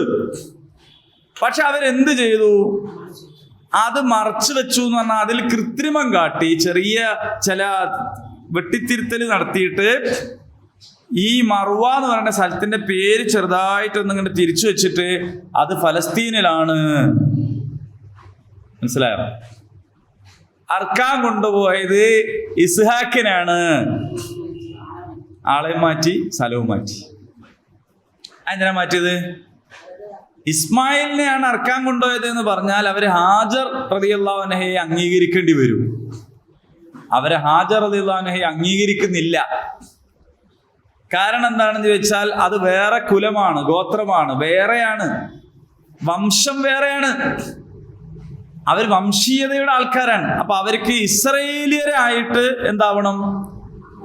ആളാവണം. അപ്പൊ ഇസ്രയേലിയരാവണമെങ്കിൽ സാറയിൽ ഉണ്ടായ ഇസ്ഹാക്കിന്റെ മകൻ യാക്കൂബ് പ്രധാനമായി വരണമെങ്കിൽ ബലി കൊടുത്തത് ബലിപുത്രൻ ആരായി വരണം? ഇസ്ഹാക്കായിട്ട് വരണം. അതാണ് ആ കളിയാണ് അവർ കളിച്ചത്. അവരതിനു വേണ്ടിയിട്ട് എന്ത് ചെയ്തു? വെട്ടിത്തിരുത്തൽ വരുത്തി. അപ്പൊ മർവയെ അവർ വേറൊരു സ്ഥലമാക്കി, മക്കയെ അവർ ഫലസ്തീനാക്കി, ഇസ്മായിൽ നബീനെ അവർ ഇസ്ഹാഖ് നബിയാക്കി. അങ്ങനെ വന്നു കഴിഞ്ഞാൽ ഇസ്മായില്യർ എന്ന് പറയുന്നത് പ്രത്യേകം അതൊന്നും ഇല്ലാത്തൊരു കൂട്ടരായിട്ട് അവർക്ക് മാറ്റി വംശവറി കാണിക്കാം എന്നാണ്. അള്ളാഹു പറയാണ്, ഇന്ന സഫാ വൽ മർവത മിൻ ശആഇരില്ലാ. സഫയും മർവയും ഒക്കെ അള്ളാഹുവിന്റെ അടയാളങ്ങളിൽപ്പെട്ടതാണ് എന്ന വിവരം ആർക്കറിയാം? വേദക്കാർക്കറിയാം. പക്ഷേ വ്യക്തമായ തെളിവുകൾ വന്നു കിട്ടിയതിന് ശേഷവും അവരതൊക്കെയും മറച്ചു വെച്ചു, മൂടി വെച്ചു. മനസ്സിലായോ? മാ ബയ്യന്നാഹു ലിന്നാസി ഫിൽ കിതാബ്. ജനങ്ങൾക്ക് നാം അത് വേദഗ്രന്ഥത്തിൽ വ്യക്തമാക്കിയതിന്റെ ശേഷമാണ് അവരതൊക്കെ മറച്ചു വെച്ചത്. ഉലൈക യൽഅനഹുമുല്ലാഹ്. അല്ലാഹു അവരെ ശപിക്കുന്നു. വയൽഅനഹുമുൽ ലഈനൂൻ. ശപിക്കുന്നവരൊക്കെയും അവരെ ശപിക്കുന്നു എന്ന് പറഞ്ഞാൽ അള്ളാഹു മാത്രല്ല, അള്ളാഹു താലയുടെ വ്യവസ്ഥയും അള്ളാഹുവിൻ്റെ സുന്നത്തനുസരിച്ചിട്ട് അള്ളാഹുവിൻ്റെ സൃഷ്ടി ലോകത്തുള്ളവരെല്ലാം അവരെ ശപിക്കുന്നു. ഈ ശപിക്കുക എന്ന് പറഞ്ഞാൽ എന്താ അർത്ഥം? വെറുപ്പോടെ അകറ്റി നിർത്തുക എന്നാണ്. വെറുപ്പോടെ അകറ്റി നിർത്തുക, കൂട്ടത്തിൽ കൂട്ടാതിരിക്കുക, ഒഴിവാക്കുക. പിരാകുക എന്നത് മാത്രമല്ല, അങ്ങനെ മാത്രം നമ്മൾ അതിനെ വിചാരിക്കരുത്. അപ്പോ നശിച്ചു പോട്ടെ എന്ന് പറയൽ മാത്രമല്ല, അതുൾപ്പെടെ. എന്തുകൊണ്ടാണ് അങ്ങനെ വിചാരിക്കുന്നത്? സഹിക്കാനാവാത്തത്രയും അവരിൽ വെറുപ്പുണ്ടാവുമ്പോഴാണ്. അപ്പൊ അള്ളാഹു മാത്രമല്ല, എല്ലാ പടപ്പുകളും എന്നത് അത് കുറച്ചും കൂടി മനുഷ്യരിലേക്ക് വിശദമാക്കി അടുത്ത ആയത്തിൽ വരുന്നുണ്ട്. അവരെ ശപിക്കുന്നു. അപ്പൊ ഇനി ആകപ്പാടെ നിരാശപ്പെട്ട് ഇനി വേറൊന്നും ചെയ്യാനില്ല എന്നൊന്നും നിങ്ങൾ വിചാരിക്കേണ്ട. അത് അള്ളാന്റെ കാരുണ്യാണ്. എന്നാൽ ഈ ശാപത്തിൽ പെടാത്ത ആൾക്കാരുണ്ട്. ആ ശാപത്തിൽ പെടാത്ത ആൾക്കാരാരാണ്? ഇല്ലല്ലദീന താബൂ. പശ്ചാത്തപിച്ച ആൾക്കാരാണ്. വഅസ്ലഹൂ, നന്നാക്കിയവരുമാണ്. അപ്പോ സ്വയം തന്നെ നന്നാക്കുക, സംസ്കരിക്കുക, സ്വയം തന്നെ നന്നാക്കി തീർക്കുകയും സംസ്കരിക്കുകയും ചെയ്യുക. ഇത് ബോധപൂർവം ഒരാൾ ചെയ്താൽ, ഇത്രയും കാലം ഇതൊക്കെ മറച്ചു വെച്ചത് തെറ്റായി പോയി എന്ന് ഒരാൾ ബോധപൂർവം അംഗീകരിച്ച് അല്ലാഹു തആലയോട് തൗബ ചെയ്ത് അല്ലാഹുവിലേക്ക് മടങ്ങി അവർ സ്വയം നന്നാക്കിയാൽ അവരൊഴികെയാണ് എന്ത്, ഈ ശപിക്കപ്പെടുന്നവരിൽ പെടുക. ലഖദ് ഖലഖനൽ ഇൻസാന ഫീ അഹ്സനി തഖ്വീം, തീർച്ചയായും മനുഷ്യൻ ശുദ്ധ പ്രകൃതത്തിലാണ് സൃഷ്ടിക്കപ്പെട്ടത്, അല്ലെ, അള്ളാഹു സൃഷ്ടിച്ചത്. സുമ്മ റദദ്നാഹു അസ്ഫല സാഫിലീൻ, പിന്നീട് അവരെന്തായി പോയി, താഴ്ന്നവരിൽ താഴ്ന്നവർ, നീചരിൽ നീചരായി മാറി. ഉലായിക കൽ അൻആം, അവര് കന്നുകാലികളെ പോലെയാണ്. ബൽഹും അദൽ, അല്ല, അതിനേക്കാളും മോശാണ്. ഒരു കന്നുകാലിയും അതേ വർഗത്തിൽപ്പെട്ട വേറെ കന്നുകാലികൾ ഇണചേരുന്നത് നോക്കിക്കൂല. എന്നാൽ അസ്ഫല സാഫിലിനായ മനുഷ്യൻ അത് നോക്കി നിൽക്കും, വീഡിയോ എടുക്കും, അത് വിറ്റ് പൈസ ഉണ്ടാക്കും, അല്ലേ? കുടിച്ചിട്ട് ഓവുചാലിലേക്ക് തലയും കാല് മേലോട്ടായിട്ട് കിടക്കും. അന്നേരം നായി വന്ന് മുഖത്ത് മൂത്രമൊഴിച്ചാൽ മഴ പെയ്യാന്ന് വിചാരിക്കും. ആര്? ഈ അസ്ഫല സാഫിലിന്റെ കോലാണ്. ഭക്ഷണത്തിന് വേണ്ടിയല്ലാതെ, ജീവൻ രക്ഷിക്കാൻ വേണ്ടിയല്ലാതെ ഒരു ഹിംസ്ര ജന്തുവും വേറൊന്നിനെ ആക്രമിക്കൂല. ഒന്നുകിൽ അതിന് തിന്നാൻ വേണ്ടിയിട്ട്, ഇല്ലെങ്കിൽ അതിന് രക്ഷപ്പെടാൻ വേണ്ടിയിട്ടല്ലാതെ ആക്രമിക്കൂല. മനുഷ്യൻ കൊട്ടേഷൻ പൈസ വാങ്ങിയിട്ട് ആൾക്കാരെ പീസാക്കിയിട്ട് വേറെ വേറെ പോളിത്തീൻ കവറിലാക്കിയിട്ട് പാർസലയക്കും. അതാണ് ബൽഹും അതില്. അങ്ങനെ അസ്ഫല സാഫിലീനിൽ നിങ്ങൾ പെട്ടുപോകാതിരിക്കണമെങ്കിൽ ഇല്ലല്ലദീന ആമനൂ വഅമിലുസ് സ്വാലിഹാത്ത്, നിങ്ങൾ വിശ്വസിക്കുകയും വേണം, സ്വാലിഹായത് ചെയ്യണം. എന്താ ഈ സ്വാലിഹായത്? കുറേ സൽക്കർമ്മം ചെയ്യുക, നല്ലത് ചെയ്യാന്നല്ല. റസൂലുള്ളാഹി സ്വല്ലല്ലാഹു അലൈഹി വസല്ലം പഠിപ്പിച്ച് തന്നത് ചെയ്യലാണ്. അത് തിരിയാതെ വന്നാലാണ് നമ്മൾ നല്ലത് ചെയ്യുന്ന ആൾക്കാരൊക്കെ സ്വർഗത്ത് പോകുമെന്ന് വിചാരിച്ച് കളയുന്നത്. നമ്മക്ക് നല്ലത് എന്ന് തോന്നിയതല്ല ചെയ്യേണ്ടത്. നമ്മക്ക് നല്ലത് എന്ന് തോന്നിയത് ചെയ്താലുള്ള കുഴപ്പോ, അത് നല്ലതല്ല എന്ന് നമ്മക്ക് തോന്നിയാൽ നമ്മൾ അതിൻ്റെ എതിരും ചെയ്യും. നമ്മക്ക് നല്ലത് എന്ന് തോന്നിയാലും ചീത്ത എന്ന് തോന്നിയാലും അള്ളാഹ് നമ്മക്ക് നല്ലത് എന്ന് പറഞ്ഞെന്നത് കൊണ്ട് ചെയ്യണം. അപ്പൊ ഒരാൾ നല്ലത് ചെയ്യുന്നത് എന്തിനായിരിക്കണോ? അള്ളാഹ് പറഞ്ഞു തന്നതുകൊണ്ടായിരിക്കണം, റസൂൽ സ്വല്ലല്ലാഹു അലൈഹി വസല്ലം പഠിപ്പിച്ചെന്നതുകൊണ്ടായിരിക്കണം, നമ്മക്ക് തോന്നിയതുകൊണ്ടായിരിക്കരുത്. നമ്മക്ക് തോന്നിയതുകൊണ്ട് നല്ലത് ചെയ്താൽ നമ്മളെ ഇബാദത്ത് ചെയ്യുന്നവരാണ്. മനസ്സിലായെങ്കിൽ അള്ളാഹ് പറഞ്ഞെന്നുകൊണ്ട് ചെയ്താൽ അള്ളാഹ്ക്ക് ഇബാദത്ത് ചെയ്യുന്നവരാണ്. ഫലഹും അജ്റുൻ ഗൈറു മംനൂൻ, അങ്ങനെ അള്ളാഹ് പറഞ്ഞെന്നതുകൊണ്ട് നല്ലത് ചെയ്യുന്ന ആൾക്കാർക്ക് മുറിഞ്ഞു പോകാത്ത പ്രതിഫലമുണ്ട്. ഇല്ലാത്ത ആളുകളെ സംബന്ധിച്ച് പ്രത്യക്ഷത്തിൽ അവർ നല്ലതാന്ന് നമുക്ക് തോന്നിയാലും ശരിക്കും ഒരു നല്ലതല്ല. അത് നമ്മളെ ദുഷ്ടത്തരം കൊണ്ടോ വർഗീയത കൊണ്ടോ സാമുദായികത കൊണ്ടോ പറയല്ല, ഒരു നന്നാവണം തന്നെയാണ് നമ്മുടെ ആഗ്രഹം. പക്ഷേ ഒരു കാര്യം നല്ലതാകണമെങ്കിൽ, അമലു സ്വാലിഹ് ആകണമെങ്കിൽ ഈമാനിന്റെ അടിത്തറയിലും റസൂലുള്ളാഹിന്റെ മാതൃകയിലുമായിരിക്കണം. ഈമാനിന്റെ അടിത്തറ ഇല്ലാത്തതോ റസൂലിന്റെ മാതൃക ഇല്ലാത്തതോ ആണെങ്കിൽ അത് സ്വാലിഹായ അമലാവൂല. സ്വാലിഹായ അമലാണ് എന്ന് വേറുള്ളവർക്ക് തോന്നുന്ന ജാതി നല്ല കാര്യമേ ആവുള്ളൂ. നിങ്ങൾക്ക് എത്രത്തോളം മനസ്സിലായി എന്നുള്ളത് നിങ്ങളെ കണ്ടിട്ട് തിരിയണില്ല. നിങ്ങൾക്ക് മനസ്സിലായിക്കണോ? എന്നാ നിങ്ങൾ മനസ്സിലായ പോലെ വെക്കി മുഖം, നിങ്ങളെ കണ്ടിട്ട് മനസ്സിലാവാത്ത പോലെ വെക്കല്ലേ. ഇപ്പൊ ഏതാണ്ട് ഒരു മനസ്സിലായ പോലെ ഉണ്ട്, അല്ലെങ്കിൽ മനസ്സിലായി എന്ന് തോന്നിപ്പിക്കണമെങ്കിലുണ്ട്. നല്ലത് ചെയ്ത ധാരാളക്കണക്ക് ആളുകളുണ്ട്, അതൊക്കെ ചെയ്യുന്നത് നല്ലത് തന്നെയാണ്. പക്ഷെ അത് അമലു സ്വാലിഹ് ആവൂല.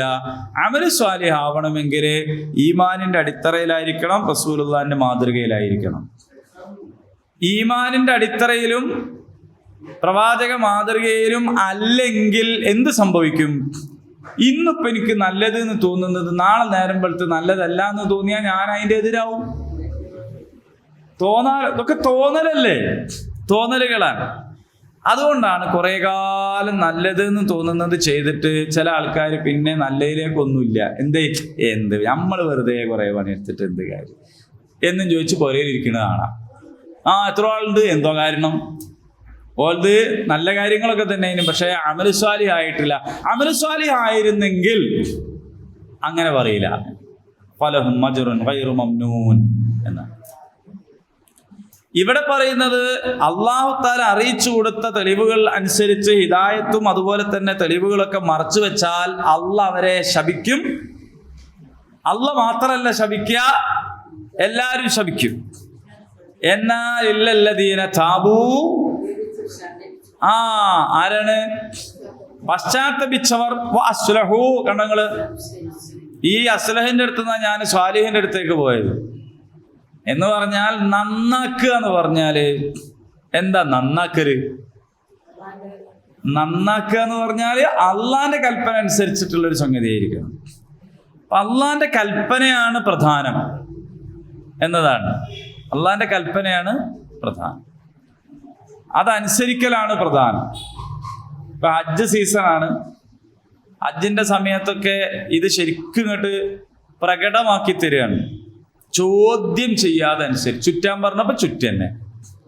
7 വട്ടം അപ്പൊ 7 വട്ടം ചുറ്റുക. നിങ്ങൾ 9-ാം തീയതി അറഫയെ പോയിക്കണം, 8-ാം തീയതി പോയാൽ മതിയോ? പോരാ. 10-ാം തീയതി പോയാൽ മതിയോ? പോരാ. 9-ാം തീയതി തന്നെ പോകണോ? എന്താ ചെയ്യാനുള്ളത്? നിങ്ങളവിടെ ഉണ്ടാവണോ? ഹാജർ, ഞങ്ങളിവിടെ ഉണ്ട്. ഒന്നും ചെയ്യാനൊന്നുമില്ല. ദോരക്കൽ അവനാനും വേണം, ദോരുന്നാ മതി. പക്ഷെ ഹജ്ജ് ശരിയാണെങ്കിൽ അവിടെ ഉണ്ടായാൽ മതി, അവിടെ ഉണ്ടായാൽ തന്നെ മതി.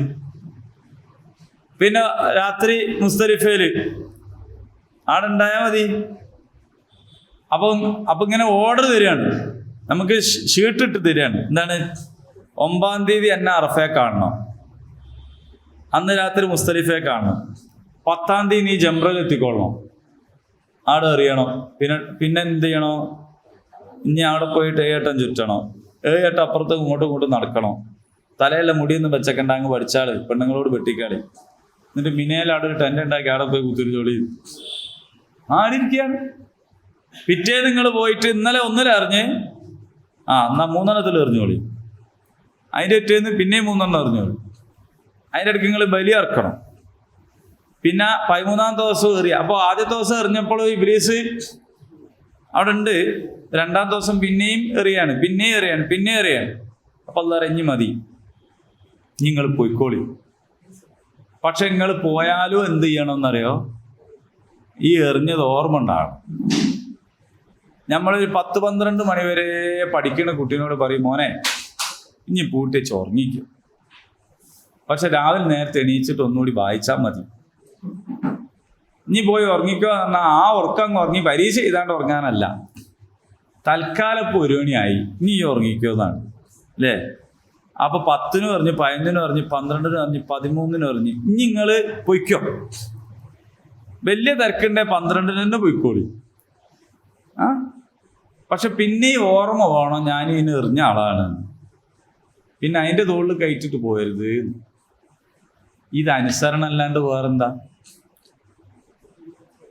ആ പറഞ്ഞ സമയത്ത്, ആ പറഞ്ഞ ഡേറ്റിന്, ആ പറഞ്ഞ കോലത്തിൽ നിന്നില്ലേ? നമ്മളിപ്പോൾ ഒരു ടൂറിന് പോകുമ്പോൾ അതിൻ്റെ ആവശ്യമില്ല. നമ്മൾ ടൂർ പോകുമ്പോൾ എനിക്ക് അതിൽ താല്പര്യമില്ല, ഞാൻ ആ റൈഡിൽ കയറുന്നില്ല, നിങ്ങൾക്ക് അവിടെ ഇരിക്കുക. താല്പര്യമുള്ളവർക്ക് താല്പര്യമുള്ള റൈഡിലൊക്കെ കയറാം. ഇതങ്ങനല്ല. ഇത് നിങ്ങൾ ആടെ വന്ന് നിൽക്കണം എന്നാണ്, ആടെ നിൽക്കണം. നിങ്ങളെല്ലാവരും പോയി തരും, ഞാൻ റൂമിലുണ്ടാവും എന്ന് അറിഞ്ഞിട്ട് കാര്യമില്ല. അപ്പൊ അള്ളാഹ് ഓർഡർ ഇട്ട് തരാണ്, ഇന്നടുത്ത് കാണണം എന്നെ. അവിടെ പോയിട്ട് ഹാജർ പറയണം. അനുസരണ. അതിൻ്റെ അടിത്തറയിൽ നിങ്ങൾ കർമ്മങ്ങൾ ചെയ്തെങ്കിലേ അത് സ്വാലിഹായ അമലാവും. അപ്പൊ പശ്ചാത്തപിക്കുകയും സ്വയം നന്നാക്കുകയും ചെയ്യുന്ന ആൾക്കാർ, വബയ്യനും വിവരിച്ചു കൊടുക്കുകയും ചെയ്ത ആൾക്കാർ, വിശദീകരിച്ചു കൊടുക്കുക, അതായത് മറച്ചു വെച്ച കാര്യം വിശദീകരിച്ചു കൊടുക്കുക. ഇതിനെക്കുറിച്ച് പറയുന്നുണ്ട്, അറിവുള്ള ആളുകൾ എന്തെങ്കിലും സംശയം ചോദിച്ചാൽ മറച്ചു വെക്കരുത് എന്ന് പറയുന്നുണ്ട്. അത് പറഞ്ഞു കൊടുക്കൽ അവരുടെ കടമയാണ്, ബാധ്യതയാണ്. എന്ത് കാര്യവും അത് കിതാബിൽ ഇൽമു മാത്രമല്ല, ഒരു വഴി ചോദിച്ചാൽ മറച്ചു വെക്കരുത്, പറഞ്ഞു കൊടുക്കണം. അറിയുന്നതാണെങ്കിൽ, അറിയില്ലെങ്കിൽ അറിയില്ല എന്ന് തന്നെ പറഞ്ഞു കൊടുക്കണം. ഞാൻ ഇവിടുത്തെ ഒരു വലിയ ആളായിട്ട് എനിക്ക് ഇവിടുത്തെ വയ്യ അറിയില്ല എന്ന് വിചാരിച്ചാൽ മോശമല്ലേ എന്ന് വിചാരിച്ചിട്ട് അറിഞ്ഞുകൂടാത്തത് പറഞ്ഞു കൊടുത്താൽ ഓൻ തെറ്റും. അറിയണത് പറഞ്ഞു, മറച്ചു വെക്കരുത്. അപ്പൊ അത് വഴി ചോദിച്ചാലുള്ളത് മുതൽ ഇൽമിയായ കിതാബിയായ കാര്യങ്ങൾ വരെ അങ്ങനെയാണ്. അങ്ങനെ അറിയിച്ചു കൊടുക്കണം. ഉലൈക കൂട്ടർ അതൂബു അലൈഹിം, അവരുടെ പശ്ചാത്താപം ആരാ സ്വീകരിക്കുക? അള്ളാഹ് സ്വീകരിക്കും. അള്ളാഹു അവനെക്കുറിച്ച് പറയാണ്, പശ്ചാത്താപം സ്വീകരിക്കുന്നവനും വലിയ ദയവുള്ളവനുമാണ് ഞാൻ. അള്ളാഹിനെ കുറിച്ച് പരിചയപ്പെടുത്തുകയാണ്. ഞാൻ ഏറെ പശ്ചാത്താപം സ്വീകരിക്കുന്നവനും ദയയുള്ളവനുമാണ്. ഇന്നല്ലദീന കഫറൂ, എന്നാൽ പിന്നെ പശ്ചാത്തപിക്കാത്ത ആൾക്കാർ. എവിടെ? ആ ബയ്യനാണല്ലോ ഞാൻ പറഞ്ഞത്. മറച്ചു വെച്ച കാര്യം വിശദീകരിച്ചു കൊടുക്കുക. ബയ്യനം എന്ന് പറഞ്ഞാൽ വിശദീകരിച്ചു കൊടുക്കുക, ബയാൻ ചെയ്യുക. മറച്ചു വെച്ച കാര്യങ്ങൾ മറച്ചു വെക്കുക എന്ന അവസ്ഥയിൽ നിന്ന് മാറി തൗബ ചെയ്ത് വിശദീകരിച്ചു കൊടുക്കുക, ബയ്യനം. അങ്ങനെയുള്ള ആൾക്കാരെ സംബന്ധിച്ച് അവർക്ക് അള്ളാഹു പുറത്തു കൊടുക്കും. എന്നാൽ മറച്ചു വെച്ചത് മറച്ചു വെച്ചുകൊണ്ട് തന്നെ മുന്നോട്ട് പോവുകയും തൗബ ചെയ്യാതിരിക്കുകയും എന്നിട്ട് വംശം, കുലം, പുതിയ കാലത്ത് പാർട്ടി, മുന്നണി, ഇതൊക്കെ അസബിയത്ത് തന്നെയാണ്. അന്നത്തെ ഒരു സാമൂഹ്യ രാഷ്ട്രീയ സാഹചര്യത്തില് കുലവും വംശവും ഗോത്രവും ഒക്കെ ആയിരുന്നു. ഖുറൈശികൾ എന്ന് പറഞ്ഞാൽ ഖുറൈശികൾ, ഔസ് എന്ന് പറഞ്ഞാൽ ഔസ്, ഖസ്റജ് ഖസ്റജ്. ഔസ് ഖസ്റജും തമ്മിൽ സംഘടന ഉണ്ടായിട്ട് ഔസ് ഗോത്രത്തിൽപ്പെട്ട ആള് ഖസ്റജ് ഗോത്രത്തിൽപ്പെട്ട ഒരാളെ കൊന്നാല് ഖസ്റജ് ഗോത്രത്തിലുള്ളവരെല്ലാവരും ഔസിനെതിരാവും. ഔസ് ഗോത്രത്തിൽപ്പെട്ടവർ വലിയ മേനി പറയും, ഞങ്ങൾ എത്ര എണ്ണത്തിന് ശരിയാക്കിയിരുന്നു, അല്ലേ? തിരിച്ചും ഉണ്ടാവും. ചെയ്ത കാര്യങ്ങൾ ചെയ്തവരുടെ ആൾക്കാർ ന്യായീകരിക്കും. ഇപ്പോഴെന്താ സ്ഥിതി? ഇപ്പൊ അതന്നെയല്ലേ സ്ഥിതി. ചെയ്ത വർക്ക്, പ്രവർത്തനം എന്താണെന്ന് നോക്കാതെ ഓൻ ആരാളാണെന്നാ നോക്കുക. നമ്മളാളാണെങ്കിൽ അത് ശരിയാക്കാൻ പോകും. കള്ളവോട്ട് ചെയ്ത് നമ്മളെ പാർട്ടിക്കാരനാണെങ്കിൽ പിന്നെ ആ കള്ളവോട്ടിന്റെ വർത്താനം പറയും വേറെ എന്തെങ്കിലുമൊക്കെ പറഞ്ഞിട്ട് വിഷയം മാറ്റും. അത് ഓലാളാണെങ്കിൽ അത് തന്നെ ഇതിന് തന്നെ അസബിയത്ത് എന്ന് പറയാം. അന്ന് കുലം, വംശം, ഗോത്രമായിരുന്നു. ഇന്ന് പാർട്ടി, ഗ്രൂപ്പ് എന്നൊക്കെ മാറിയെന്ന് മാത്രമേ ഉള്ളൂ. അസബിയത്താണ്. അസബിയത്തിന്റെ പേരിൽ ഏറ്റുമുട്ടിയവൻ ഫലൈസ മിന്ന, മൻ ഖാതല അസബിയൻ ഫലൈസ മിന്ന, മൻ മാത അസബിയൻ ഫലൈസ മിന്ന. റസൂൽ സ്വല്ലല്ലാഹു അലൈഹി വസല്ലം പറഞ്ഞതാണ്. പക്ഷപാതിത്വം കാണിച്ചുകൊണ്ട് ഏറ്റുമുട്ടിയവനും പക്ഷപാതിത്വത്തിന്റെ പേരിൽ മരണപ്പെട്ടവനും എന്നിൽപ്പെട്ടവരല്ല. അതേ സമയത്ത് ഈ പശ്ചാത്താപമൊന്നും കാണിക്കാതെ ഈ പറഞ്ഞ പോലെ പക്ഷപാതിത്വം കാണിച്ച് മാറി നിന്ന ആൾക്കാരുണ്ടല്ലോ, ഇന്നല്ലദീന കഫറൂ, അവര് സത്യത്തെ നിഷേധിച്ചു കളഞ്ഞു, വമാതു, അവർ മരിച്ചു പോവുകയും ചെയ്തു, വഹും, അവരായിരിക്കെ, കുഫാറുൻ, നിഷേധികളായിരിക്കെ തന്നെ അവർ മരിച്ചാൽ, ഉലൈക, അവർ അലൈഹിം, അവരുടെ മേലുണ്ട് ലഅനത്തുല്ലാഹ്, അല്ലാഹുവിന്റെ ശാപമുണ്ട്, വൽ മലായിക, മലക്കുകളുടെ ശാപമുണ്ട്, വന്നാസി അജ്മഈൻ, എല്ലാ മനുഷ്യരുടെയും ശാപമുണ്ട്. വിശ്വാസികളുടെ ശാപം മാത്രമല്ല, മുഴുവൻ മനുഷ്യരുടെയും ശാപമുണ്ട്. അത് ഈ നാട്ടിൽ നിന്ന് ചിലപ്പോൾ നടക്കൂല. ഇവിടെ അങ്ങനെയുള്ള ആൾക്കാരുടെ അനുയായികള് ഇവിടെ ന്യായീകരിക്കാൻ ശ്രമിക്കും. പക്ഷെ പരലോകത്ത് ചെന്നാൽ അവരും ഇയാളെ ശപിക്കും. മനസ്സിലായി നിങ്ങള്? ഇയാളെ സംരക്ഷിച്ചവര്, ഇയാളുടെ ആൾക്കാർ ഇയാളെ കൂടെ നടന്നോളും, അല്ലേ? ഇയാൾക്ക് പിന്തുണ അർപ്പിച്ചവരും ഒക്കെ അവിടെ ചെന്നാല് അതാണ് വന്നാസി അജ്മഈൻ, എല്ലാവരും അയാളെ ശപിക്കുന്നു. സഹോദരന്മാരെ, സഹോദരിമാരെ, മരണം ഒരാളെയും വിശുദ്ധനാക്കുകയില്ല.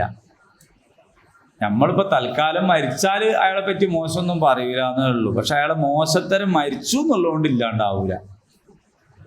ഒരാള് ധിക്കാരിയാണ്, നിഷേധിയാണ്. ഇപ്പൊ ഫിറോൻ, അതോ പാവം ഫിറോൻ മരിച്ചു പോയില്ലേ, ഇനിയിപ്പോ ഫിറോനെ പറ്റി എന്തോ, അങ്ങനല്ലല്ലോ. അങ്ങനുണ്ടോ?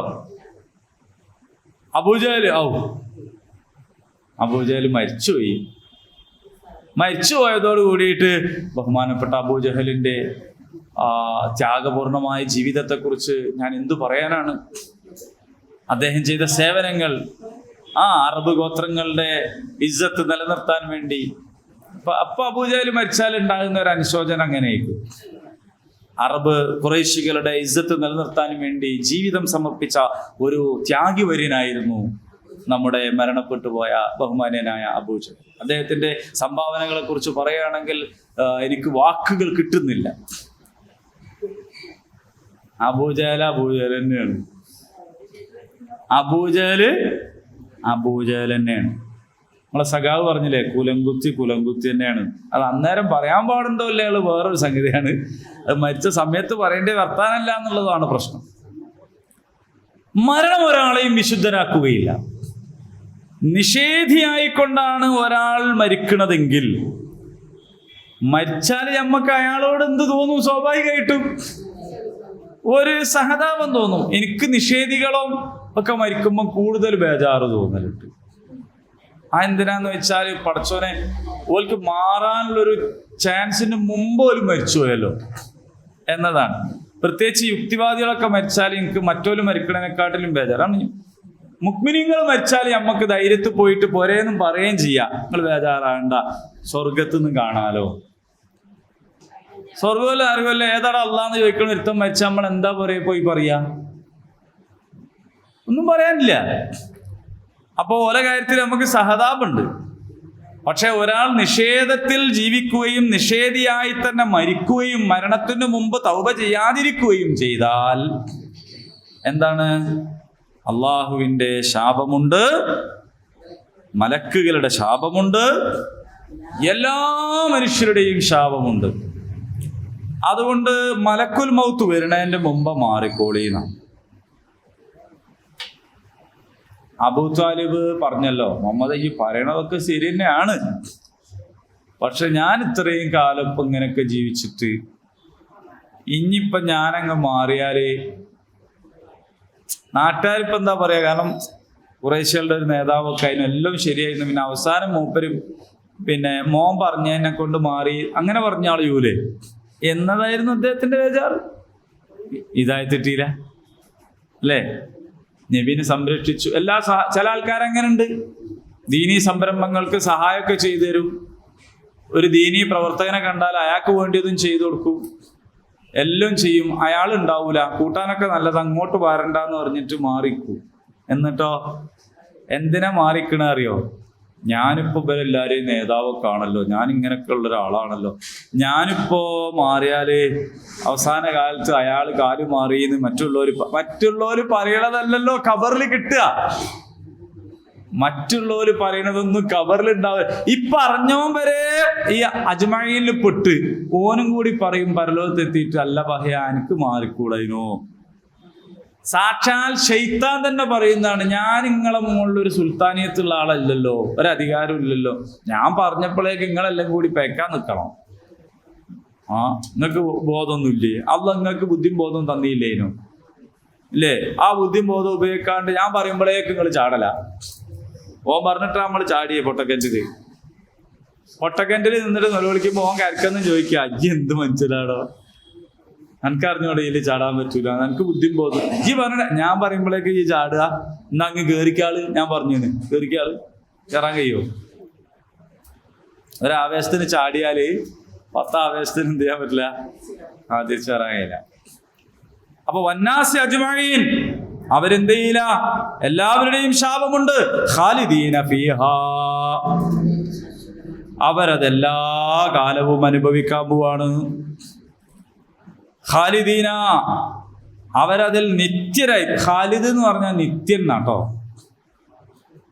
നമ്മുടെ നാട്ടിൽ ഖാലിദ് എന്ന് പേരുള്ളവരുണ്ടാവും, നിത്യൻ എന്ന് പേരുള്ളവരുണ്ടാവും അല്ലേ? ഒന്ന് കാഫറും ഒന്ന് മുഅ്മിനും വന്നാൽ നമ്മൾ തെറ്റിദ്ധരിച്ചിരിക്കുന്നത്. ഖാലിദിന്റെ മലയാളമാണ് നിത്യൻ എന്നേ ഉള്ളൂ. ഖാലിദ് എന്ന് പറഞ്ഞാല് നിത്യൻ. ഖാലിദീന ഫീഹാ, അവരതിൽ നിത്യരായിരിക്കും, ശാശ്വതരായിരിക്കും. ലാ യുഖഫഫു, അവർക്ക് കുറച്ച് കൊടുക്കൂല, അൻഹും അവരെ തൊട്ട്, അൽ അദാബ് ശിക്ഷ കൊടുക്കുമ്പോ അവർക്ക് കുറച്ച് കൊടുക്കൂല. അല്ലാഹ് കാരുണ്യവാനാണ്, പുറത്തു കൊടുക്കും, ഒന്നും ബാക്കി വെക്കാതെ പുറത്തു കൊടുക്കും, എല്ലാം വിട്ടുകൊടുക്കും. അത് തൗബ ചെയ്താലാണ്. അതേ അല്ലാഹ് തന്നെ തൗബ ചെയ്യാതെ നിഷേധത്തിൽ ഉറച്ച് നിഷേധത്തിൽ തന്നെ മരിച്ചാല് അവർക്ക് പുറത്തു കൊടുക്കുകയില്ല. അപ്പോ ആ ആൾക്കാർ പോയിട്ട് അല്ലാഹ്, പടച്ചോനെ ഈ കാരുണ്യവാനല്ലേ? അതെ, ഞാൻ കാരുണ്യവാനാണ്, എന്റെ കാരുണ്യത്തിന്റെ തെളിവാണ് നീ അനുഭവിക്കുന്ന ശിക്ഷ. അതെങ്ങനെ? അക്രമമായി നടന്ന എനിക്കും സ്വർഗം, ത്യാഗം സഹിച്ച് കഷ്ടപ്പെട്ട മറ്റവനും സ്വർഗം. അപ്പൊ ഞാൻ കാരുണ്യവാനാവൂലല്ലോ. കാരുണ്യം നീതിയുമായി ബന്ധപ്പെട്ട ഒരു സംഗതിയാണ്. അപ്പൊ കാരുണ്യവാനായ അള്ളാഹു, നീതിമാനായ അള്ളാഹു, എല്ലാം പുറത്തു കൊടുക്കുന്ന അള്ളാഹു, പൊറുക്കൽ ആവശ്യമില്ല തൗബ ചെയ്യാതെ നിഷേധിയായി മരണപ്പെട്ടു പോകുന്ന ആളുകളുടെ കാര്യത്തിൽ അദാബ്, അവരുടെ ശിക്ഷയ്ക്കൊരളവും കൊടുക്കുകയില്ല. വലാഹും യുൻളറൂൻ, അവർക്ക് അവസരം നീട്ടിക്കൊടുക്കുകയില്ല. അവസരം നീട്ടിക്കൊടുക്കുക, നമ്മൾ മത്സരമൊക്കെ രണ്ടും ഡ്രോ ആയാല് 10 മിനിറ്റ് നീട്ടിക്കൊടുക്കൂലേ? അതിനെന്താ പറയാ? എക്സ്ട്രാ ടൈം കൊടുക്കൂലേ? ഫുട്ബോളിലൊക്കെ ഉണ്ട് അതില്ലേ? എല്ലാത്തിലും ഉണ്ട്.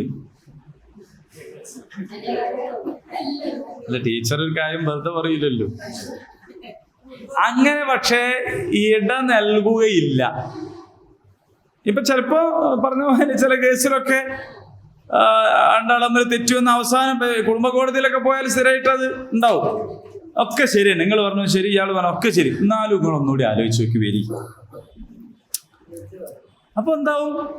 ഒരു റീതിങ്കിങ്, ഒരു പുനർവിചിന്തനത്തിന് സമയം കിട്ടിയേക്കും. അല്ലെങ്കിൽ മോനെ ഇനി ഇതൊക്കെ ഇനി കുറച്ചു നേരം കൂടി തരാം, ഇനി ശ്രമിച്ചു നോക്ക്. അങ്ങനെയുള്ളൊരു പരിപാടി ഇവരുടെ കാര്യത്തിലില്ല. അപ്പൊ അവർ അള്ളാഹിനോട് പറഞ്ഞു നോക്കും, എന്ത് ലേശം കൂടി സമയം തരുമോ? ആദ്യം 0 അല്ലേ, ഞാനൊന്ന് നോക്കി നോക്കാം. അങ്ങനെ ഒരു പരിപാടി. വലാഹും യുൻളറൂൻ, അവർക്ക് അവസരം നീട്ടിക്കൊടുക്കുകയേയില്ല. ഇതൊക്കെ അള്ളാഹ് ആദ്യം പറഞ്ഞു തന്നാണല്ലോ. അള്ളാഹ് ആദ്യം പറഞ്ഞു തന്നാണ് ഇങ്ങനൊക്കെ സംഭവിക്കാൻ പോണത്. അതുകൊണ്ട് മരണം എത്തുന്ന നേരത്തിന് മുമ്പ് തൗബ ചെയ്യുക, റൂട്ട് മാറ്റുക. നമുക്ക് മനസ്സിലായി വണ്ടി പോണത് റോങ് സൈഡാണ്. ഒറ്റ മാർഗമുള്ളൂ, അതിനെ അടുപ്പിച്ച് ഇപ്പുറത്തെ സൈഡിലാക്കുക. പൊളിഞ്ഞ പാലത്തുമലേക്കാണ് തീവണ്ടി കയറാൻ പോണത് എന്ന് വിവരം കിട്ടിയ ഉടനെ ചങ്ങല പിടിച്ച് വലിക്കുക. ചങ്ങല ഉണ്ട് അവിടെ, ആരെങ്കിലും വലിച്ചോട്ടെ എന്ന് വിചാരിച്ച് നിൽക്കരുത്. അത് എനിക്ക് വലിക്കാൻ പോയ ഞാൻ വെറുതെ എന്തിനാ അപ്പൊ അതിൻ്റെ മുകളിൽ വലിക്കാൻ നിൽക്കണമെന്ന് വിചാരിച്ചാല് എല്ലാവരും കടലുണ്ടി പോയരച്ചു. അപ്പൊ എന്താ ചെയ്യേണ്ടത്? പോണത് ഇങ്ങോട്ടാണ് വിവരം കിട്ടി, ആരോ വിളിച്ചു പറഞ്ഞാൽ വിചാരിക്കുക ഇവിടെ പാളം പൊളിഞ്ഞെടുക്കാട്ടോ, ഞാൻ വണ്ടിയിലല്ലേ കയറി, ഉടനെ ചെങ്ങല വലിക്കുക. എന്നാ നമ്മളും രക്ഷപ്പെടും, കൂടെ ഉള്ളവരൊക്കെ രക്ഷപ്പെടും. പിന്നത്തേക്ക് വെക്കരുത്. തൗബക്ക് നാളെ തന്നെ ഡേറ്റ് ഇല്ല, ഇന്നാണ് തൗബ ചെയ്യേണ്ടത്. ഇന്നാണ് റൂട്ട് മാറ്റേണ്ടത്. ഇന്നാണ് നമ്മൾ കയറിയ വണ്ടി സ്വർഗത്തിലേക്കുള്ള അല്ലാന്ന് തിരിഞ്ഞാൽ വേഗം മാറിക്കാറുണ്ട്. അങ്ങനെയാണ്. അങ്ങനെയല്ലെങ്കിൽ പിന്നീട് നിങ്ങൾക്ക് അവസരം കിട്ടൂല, മാപ്പ് തരൂല, നീട്ടിവെക്കൂല, ശിക്ഷയിൽ കുറവ് വരുത്തൂല. ഇന്നലെ മെഞ്ഞാന്നിട്ട് ഞാനൊരു ന്യൂസ് വായിച്ചല്ലോ, 90 കൊല്ലോട്ടോ തടവ് ശിക്ഷയ്ക്ക് വിധിച്ചത്. എന്നിട്ട് പക്ഷെ അതിന്റെ അടിയിൽ എഴുതിയിട്ടുണ്ട് മൊത്തം 22 കൊല്ലം അനുഭവിച്ചാൽ മതി എന്ന് പറഞ്ഞാൽ ഈ ശിക്ഷ എല്ലാം കൂടി കൂട്ടിയിട്ട് എന്താക്കിയതാണ് ചുരുക്കിയിരിക്കുന്നത്. അങ്ങനത്തെ ഒരു ചുരുക്കിക്കെട്ടലൊന്നും ഇവിടെ ഇല്ല. ഖാലിദീന ഫീഹാ, ജീവപര്യന്തം എന്ന് പറഞ്ഞിട്ട് 12 കൊല്ലം കഴിഞ്ഞാൽ ഓനെ പിന്നെ റോട്ടുമ കാണാം. അങ്ങനത്തെ വരുന്നല്ലത്. ഇത് ഖാലിദീന ഫിഹ എന്ന പിന്നെ അയലിൽ തന്നെ. അള്ളാഹു കാത്ത് രക്ഷിക്കുമാറാകട്ടെ. അള്ളാഹു താല ഉപകാരപ്രദമായ വിജ്ഞാനം നമുക്ക് നൽകി അനുഗ്രഹിക്കുമാറാകട്ടെ. ഉപകാരമില്ലാത്ത അറിവിൽ നിന്നും, ശമനമില്ലാത്ത രോഗങ്ങളിൽ നിന്നും, വീട്ടിൽ തീർക്കാൻ കഴിയാത്ത കടബാധ്യതകളിൽ നിന്നും, മരണസമയത്തെയും ഖബറിലെയും അദാബുകളിൽ നിന്നും, നരകശിക്ഷയിൽ നിന്നും അള്ളാഹു നമ്മയും നമുക്ക് പ്രിയപ്പെട്ട എല്ലാവരെയും കാത്തുരക്ഷിക്കുമാറാകട്ടെ. നമ്മൾ ക്ലാസ്സിനൊക്കെ വന്നുകൊണ്ടിരുന്നതാണ് മമ്മിയാജിയിലെ ആദ്യത്തിലൊക്കെ ഇവിടെ ഉണ്ടായത്. അപ്പൊ ഈ മരണത്തിന്റെ തീയതിന്റെ കാര്യത്തിൽ നമുക്കൊന്നും നിശ്ചയിക്കാൻ പറ്റൂല എന്നുള്ളതിന്റെ ആദ്യം മരിക്കും എന്ന് വിചാരിക്കണവരല്ല ആദ്യം മരിക്കുക. നമ്മളൊക്കെ കാര്യത്തിൽ അത് ബാധകമാണ്. അള്ളാഹു മഗ്ഫിറത്തും റഹ്മത്തും നൽകി അനുഗ്രഹിക്കുമാറാകട്ടെ. വേറെയും മരണങ്ങൾ നമ്മുടെ നാട്ടിൽ തന്നെ ഉണ്ട്. അപകട മരണമുണ്ട്, അല്ലാത്തതൊക്കെ ഉണ്ട്. ഇതിലങ്ങനെ പോകുമ്പോൾ ആ കറുത്ത ബോർഡാണ് കാണുമ്പോൾ ഒരു ബേജാറാണ്. ഞാൻ ആരേക്കും പഠിച്ചോനെ മരിച്ചു എന്ന് തന്നെ എഴുതിക്കണ ബോർഡില്ലേ. ആരായാലും അവരെ അവസരം കഴിഞ്ഞല്ലോ. അള്ളാഹു അവർക്കൊക്കെ ബർസഖിയായ ജീവിതം സന്തോഷം നൽകി അനുഗ്രഹിക്കുമാറാകട്ടെ. മഗ്ഫിറത്തും മർഹമത്തും നൽകി അനുഗ്രഹിക്കുമാറാകട്ടെ. നമുക്കിടയിൽ രോഗികളുണ്ട്, അള്ളാഹു ശിഫ നൽകുമാറാകട്ടെ. اللهم ربنا آتنا في الدنيا حسنة وفي الآخرة حسنة وقنا عذاب النار. آمين. الحمد لله رب العالمين. السلام عليكم ورحمة الله وبركاته.